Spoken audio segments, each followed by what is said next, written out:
Audio Jungle.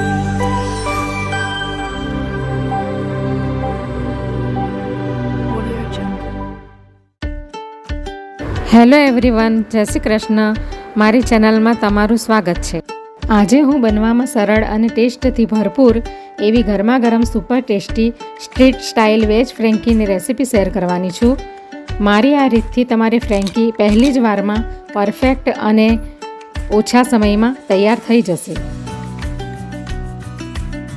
Channel પર નવા હોવ તો જરૂરથી ચેનલ સબસ્ક્રાઈબ કરજો, જેથી મારા દરેક વિડીયોનું નોટિફિકેશન તમારા સુધી પહોંચશે. તો આજે હું વેજ ફ્રેન્કી બનાવવાની છું. તો એના માટે મેં આ 250 ગ્રામ જેટલો મેં મેંદાનો લોટ લઈ લીધો છે. તો હવે આપણે સૌથી પહેલાં આપણે એની રોટલી બનાવીશું. તો એની અંદર મેં આ સ્વાદ અનુસાર મીઠું નાખી દીધું છે. 1 ચમચી જેટલું ઓઇલ નાખીશું. હવે આપણે એનો ડો તૈયાર કરી લઈએ. થોડું થોડું પાણી નાખતા જશું, કારણ કે બહુ કડક બી નથી બનાવવાનો અને એકદમ નરમ પણ નથી બનાવવાનો. મીડિયમ ડો તૈયાર કરવાનો છે. તો હવે આપણો ડો તૈયાર થઈ ગયો છે. તો તમે અગર તમારે ઘઉંનો લોટ એડ કરીને બનાવવી હોય તો તમે એ પણ બનાવી શકો. અડધો લોટ મેંદાનો અને અડધો ઘઉંનો લોટ, એ રીતે બી તમે બનાવી શકો અગર તમારે હેલ્ધી ફ્રેન્કી ખાવી હોય તો. તો હવે આપણો ડો તૈયાર થઈ ગયો છે. આ ટાઈપનો બનાવવાનો છે. હવે આપણે એને 10 મિનિટ સુધી ઢાંકીને રવા દઈશું. તો હવે આપણે ફ્રેન્કીને મસાલાની અંદર સ્ટફિંગની અંદર નાખવા માટે આપણે આ ગ્રીન ચીલી લઈ લીધી છે, 2 નંગ લીધી છે. હવે આપણે એને વિનેગરમાં પલાળી દઈશું.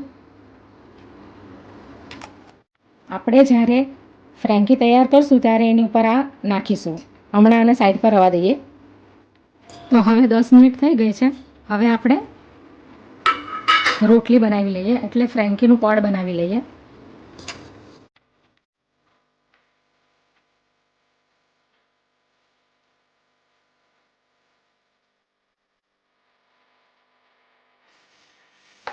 આપણે રોટલી બનાવીએ છીએ ને એ ટાઈપનું આપણે એનું પડ બનાવી લેવાનું.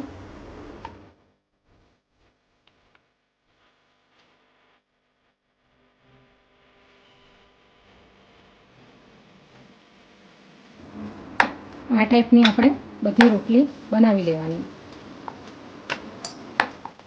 તો હવે આપણે ગેસ ઉપર તવી મૂકી દીધી છે. તો હવે આપણે રોટલીને શેકી લઈએ. આ ટાઈપની બનાવવાની છે. આવી બહુ જાડી નથી બનાવવાની. જે આપણે ઘરે રેગ્યુલર જે રોટલી બનાવીને ચપાતી બનાવીને ખાતા હોઈએ ને એ ટાઈપની બનાવવાની છે. તો હવે તવી ગરમ થઈ ગઈ છે. હવે આપણે એને શેકી લઈશું. એમાં કોઈ જાતનું હમણાં તેલ કે એવું કંઈ લગાવવાની જરૂર નહીં મળે. હમણાં એને ફક્ત આપણે એમ જ સાદી શેકી લઈશું.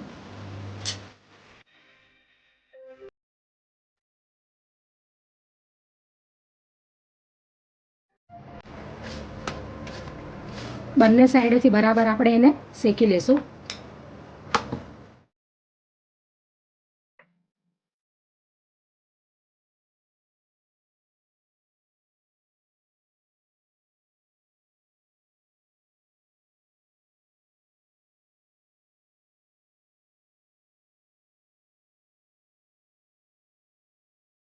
તો આ ટાઈપની આપણે બધી એની રોટલી તૈયાર કરી લઈશું.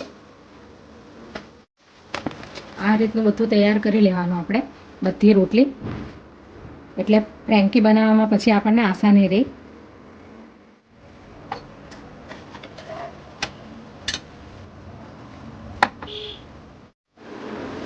તો હવે આપણી બધી રોટલી તૈયાર થઈ ગઈ છે. 250 લોટમાંથી 6 રોટલી બની છે આ ટાઈપની.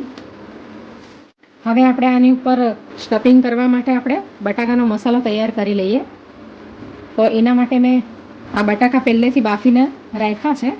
હવે આપણે આનું સ્ટફિંગ તૈયાર કરી લઈએ. હવે કઢાઈ ગેસ પર મૂકી દીધી છે, ગરમ બી થઈ ગઈ છે. હવે આપણે એની અંદર તેલ નાખી દઈશું. હવે તેલ ગરમ થઈ ગયું છે. તો હવે પહેલાં એની અંદર આપણે આદું 1 ઇંચનું આદું લીધું છે, એના ટુકડા કરી લીધા છે મેં ઝીણા ઝીણા, એ નાખી દઈશું. હવે આ લસણના ટુકડા નાખી દઈશું આપણે, અને આ ગ્રીન ચીલી છે એ પણ નાખી દઈશું આપણે અંદર. હવે આપણે અડધી ચમચી અંદર હિંગ નાખી દઈશું, કારણ કે બટાકાની વસ્તુ કઈ બી બનાવીએ એટલે હિંગ તો થોડીક નાખી જ દેવાની.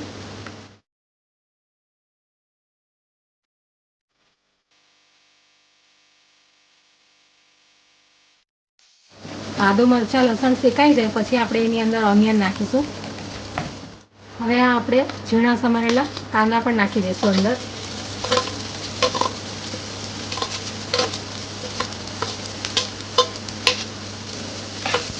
એને પણ બરાબર શેકી લઈશું.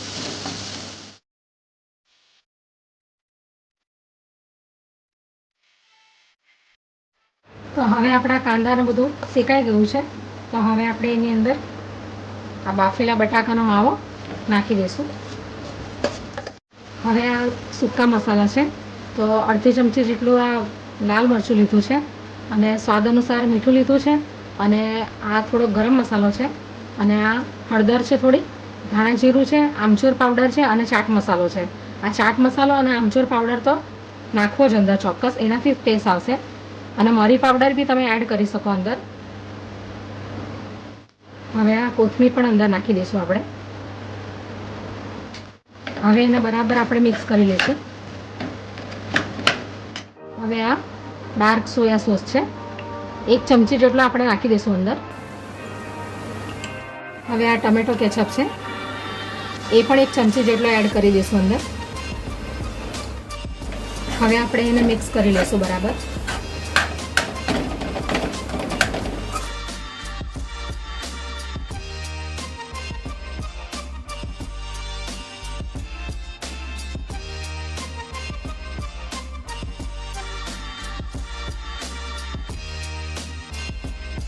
તો હવે આપણો મસાલો તૈયાર થઈ ગયો છે. તો હવે આપણે ગેસ બંધ કરી દઈએ અને એને ઠંડો 5-7 મિનિટ સુધી એને ઠંડો થવા દઈએ, પછી આપણે એને ઉપયોગમાં લઈશું. તો હવે આપણે ગેસ બંધ કરી દઈશું ને એને ઠંડુ થવા માટે મૂકી દઈશું.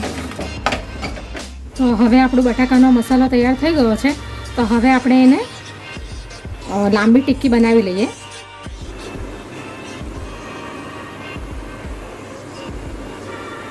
આપણે આ ટાઈપની લાંબી ટિક્કી બનાવી લઈશું, આ ટાઈપની. તો હવે આપણે બધી સામગ્રી તૈયાર થઈ ગઈ છે. તો હવે આપણે ફ્રેન્કી બનાવવાનું ચાલુ કરીએ. તો સૌથી પહેલાં એની ઉપર આપણે શેઝવાન ચટણી લગાવીશું.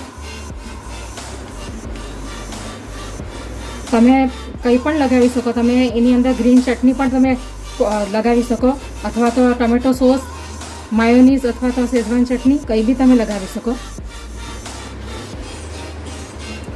આપણે થોડું માયોનીઝ પણ લગાવી દઈશું. ચમચીથી બધું ફેલાવી લઈશું એને. હવે આપણે એની ઉપર આજે આપણે ટિક્કી તૈયાર કરી છે ને બટાકાના મસાલાની, એ આપણે એની ઉપર મૂકી દઈશું આ રીતે. હવે એની ઉપર આપણે આ લાંબા કાપેલા કાંદા નાખીશું,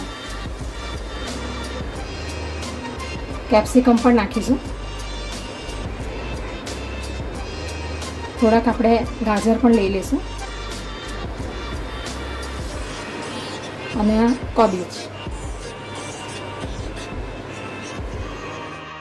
અને જે આપણે આ પહેલાં મરચાંને કટ કરીને આપણે વિનેગરમાં પલાળીને રાખેલા હતા, એ પણ આપણે થોડાક ઉપર નાખી દઈશું આ રીતે.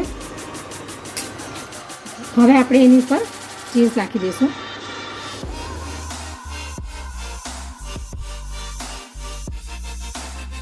હવે એની ઉપર નાખવાનો ફ્રેન્કીનો અલગથી મસાલો બનાવેલો આવે છે, પણ એ બધો મસાલો મેં આગળ જ સ્ટફિંગમાં નાખી દીધો, એટલે હવે હું એની ઉપર મસાલો નહીં નાખું. હવે આપણે એને ફોલ્ડ કરી દઈશું.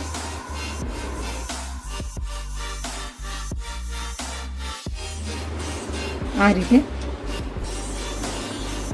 હવે આપણે એને નોનસ્ટિક તવીમાં શેકી લઈશું.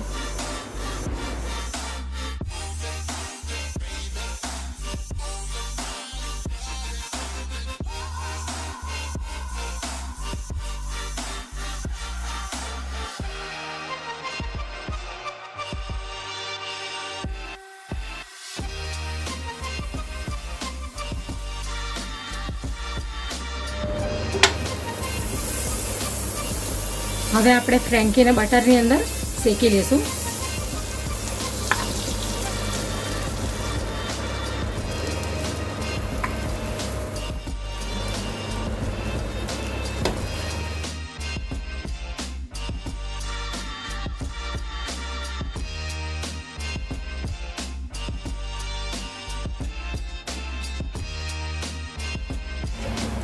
હવે આપણી ફ્રેન્કી તૈયાર થઈ ગઈ છે. હવે આપણે એને પ્લેટમાં કાઢી લેશું. આ જ રીતે આપણે બધી ફ્રેન્કીને તૈયાર કરી લેશું.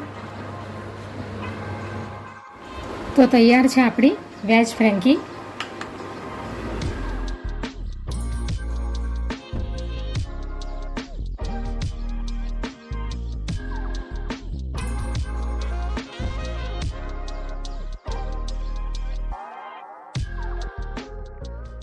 Audio Jungle.